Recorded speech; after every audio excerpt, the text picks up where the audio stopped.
Have you ever wondered how one Canadian wrestler became one of the biggest villains British wrestling had ever seen?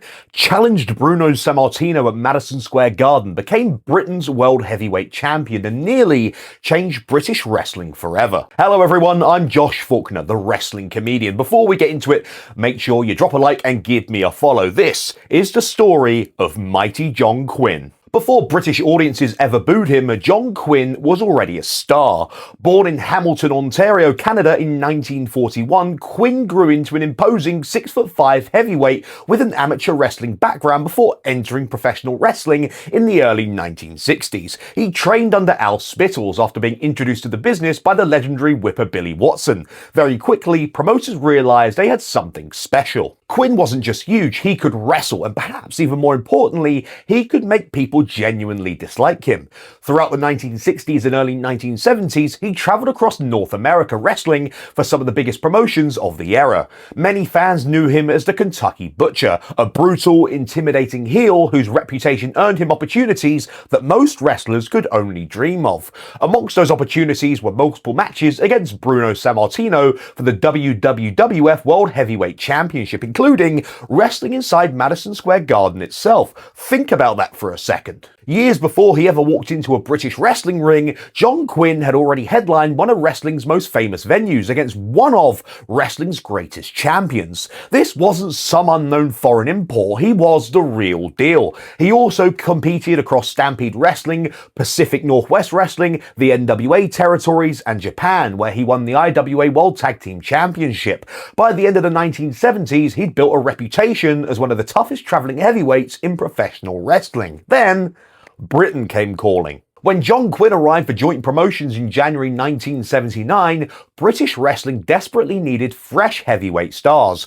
Big Daddy was attracting enormous crowds, Giant Haystacks was becoming a household name, but they needed somebody audiences genuinely believed could beat them. John Quinn was that man. Unlike many foreign wrestlers who arrived smiling and shaking hands, Quinn declared war on Britain almost immediately. Through televised interviews, he'd mocked British wrestling. He'd mocked British fans. He claimed nobody in the country was tough enough to stop him. But remember, this was ITV wrestling. Lengthy interviews weren't common. Characters rarely spoke with the confidence or aggression Quinn brought. He felt different. He looked different. He sounded believable. Within weeks, he was arguably the most hated man on British television wrestling. Joint promotions knew exactly what they had. They began building towards the biggest rivalry Quinn would ever have.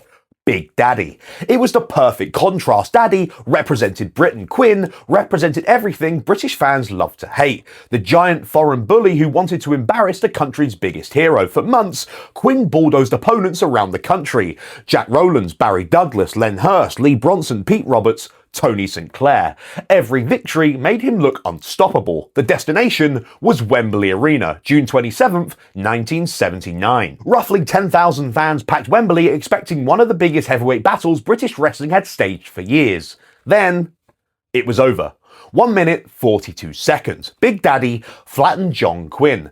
Because of the stipulation, Quinn was supposedly banished from Britain. The crowd erupted. The hero had won. But looking back today, many historians believe this was one of Joint Promotions' biggest booking mistakes. Instead of establishing a long-term monster rival for Big Daddy, their most believable foreign villain had been destroyed almost instantly. Imagine if Quinn had cheated to win. Imagine if Haystacks had interfered. Imagine if the rivalry had continued for another year. British wrestling might have had one of its greatest ever feuds. Instead, it ended almost as quickly as it began. Fortunately for Quinn, that wasn't the end of his British story. He returned in early 1980, this time targeting Britain's recognised world heavyweight champion, Wayne Bridges. The two immediately clicked, and unlike the spectacle of Big Daddy matches, Quinn and Bridges delivered hard-hitting heavyweight contests that felt genuine. The rivalry culminated with Quinn defeating Bridges to become world heavyweight champion. It proved Quinn wasn't just a television villain, he was now the recognised top heavyweight in Britain. Around this time, he also formed a frightening partnership with Giant Haystacks. Seeing Quinn and Haystacks together was almost unfair. Two genuine giants, two hated villains, two men who looked capable of destroying anybody put in their path. It created some of the most memorable heavyweight tag matches of the ITV era. Then came the decision that may have changed British wrestling forever. Later in 1980, John Quinn walked away from Joint Promotions. On its own, that would have been significant, but Quinn wasn't just another wrestler. He left while still claiming recognition as World Heavyweight Champion. Soon afterwards, Tony Sinclair followed, then Wayne Bridges. Suddenly, Joint Promotions had lost 3 of its biggest heavyweight attractions, and those wrestlers began appearing for Brian Dixon's All-Star Wrestling. For decades, Joint Promotions had controlled British wrestling. Now, that grip was beginning to loosen. Quinn became one of the biggest names helping All-Star establish itself as a genuine rival.